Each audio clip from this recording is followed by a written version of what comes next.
The thing that Dragon Ball does the most and it perfects is forms. Forms are the pinnacle and are the essential point of Dragon Ball. Imagine if you watched Dragon Ball Z without forms, without Super Saiyan. It will be a fun journey, but what elevates it are forms. They make it actually great. And with forms comes the idea of hierarchy. Who is the strongest and how much power does he have? Those are things that come with forms. There are things that shape them and shape that idea. And with the new Dragon Ball Super arc, the superhero movie arc, we got introduced to new forms, which are Gohan's new form and Piccolo's new form. And now we're gonna explore a part of the story where we actually dive deep into one of those forms, Piccolo's form, where it actually is on par with Goku's power. And this is not me saying it. This is not coming just from me. Akira Toriyama said it, that the power of Piccolo's new form is equal to Goku. Now, what form of Goku we don't know, but he said it as the power that Goku has now, which I highly doubt it's Ultra Instinct, but still, to rival that of the Super Saiyan Blue power, the Super Saiyan Blue is still using God Ki, is an immense feat. To fill you in a bit on the lore of what's happening, if you didn't watch previous chapters and you're still not caught up, well, we're a couple of years after the events of the Broly movie, and the gist of it, the Red Ribbon Army came back, they took Gohan's daughter, well, Piccolo was responsible for that. Gohan went there, he's fighting androids, and that's where the story ended last time. If you wanna watch that part, the link is in the description. Nonetheless, we continue the story now. We continue the story with Gohan still fighting Gamma 1. They're on equal ground, but Gohan with his unlocked potential form is overwhelming Gamma 1, and well, obviously he will do that with this form. Gamma 1 is getting a bit defeated by him, but he's still fighting, he's still going at it, giving it his all. Piccolo and Pan on the other hand are happy since Gohan, for the most time, refused to train. Now he's going all out. Their fight gets more intense. While Gamma 1 is losing ground, Gohan is gaining it. Gamma 1 thinks that Gohan is evil, while Gohan thinks Gamma 1 is evil. But on the contrary, they're both good guys. The evil ones are the Red Ribbons. Now Gamma 2 joins them, or at least tries to. Piccolo is there. He's gonna fight Gamma 2. He powers up the absolute maximum power that he has for now. Their fight starts with Gamma 2 launching himself at Piccolo, while Piccolo dodges it. He grabs his hand and kicks him, then punches him. Piccolo is overwhelming Gamma 2. He's not gonna let him get the upper hand on him this time. Their fight is fierce. Gohan's fight is still going on also. He's winning it. Gamma 2 doesn't care that Piccolo powered up, doesn't care how much power Piccolo has, since he won't be enough. Gohan is just embarrassing Gamma 1 at this point. He's still at 82% power, so he can fight a long period of time. Piccolo's fight is intense at this point. They're going at it. Piccolo is losing ground to Gamma 2. Tries to throw in rocks from a building at him. Gamma 2 destroys them all, but Piccolo teleports on top of him and kicks him down. Gamma 2 doesn't hit the ground. He launches back up at Piccolo and kicks him. Piccolo at this point is losing it. He's still not at full power just yet.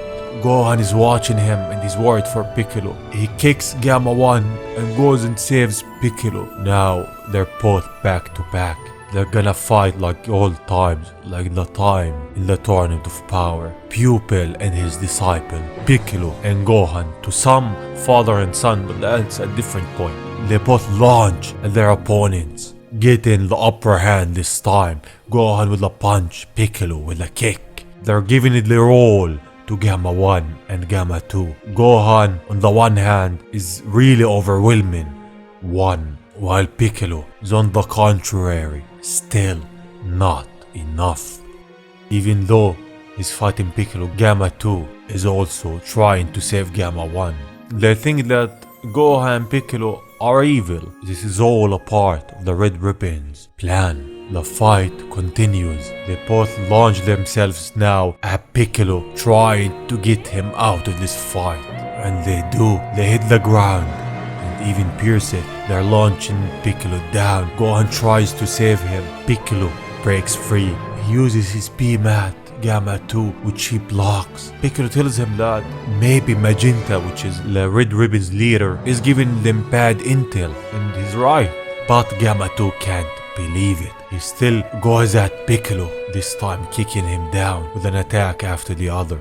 The last one is this the end of Piccolo. Wake up, Piccolo, your fight is still not over. With that, Piccolo starts to transform. Orange Piccolo is born. The ki he's releasing is immense. He grew in power and also grew in size. This form is Goku's equal. Akira Toriyama said so. In terms of how much power it actually equals, well, at least Super Saiyan Blue, I don't think it equals Ultra Instinct. It can't be. This power that Shinran unlocked for Piccolo, it's power unleashed.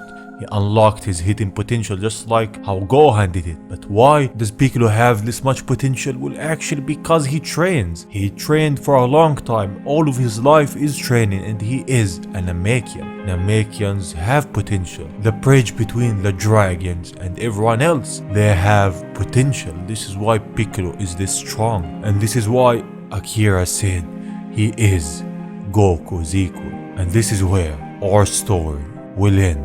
For now, Orange Piccolo is the type of form like Potential Unleashed Gohan, and I'm gonna be honest, this is frankly very honest. I don't get how it actually is on par with Super Saiyan Blue. And hear me out. Super Saiyan Blue, Goku and Vegeta trained with Whis. They unlocked first of all God Ki, which is the Super Saiyan God form. Then it resulted in Super Saiyan Blue, mixing God Ki with the Super Saiyan form. This is what Super Saiyan Blue is. Now Piccolo's form is unlocked by Shinran, and Shinran himself isn't on par with God Ki. I don't think he has God Ki. Also, the power to unlock someone's potential from Shinran and it being on par with Super Saiyan Blue just doesn't make sense. But at the same time, Dragon Ball is known for not making sense at some points. This is why I think it makes sense that it is on.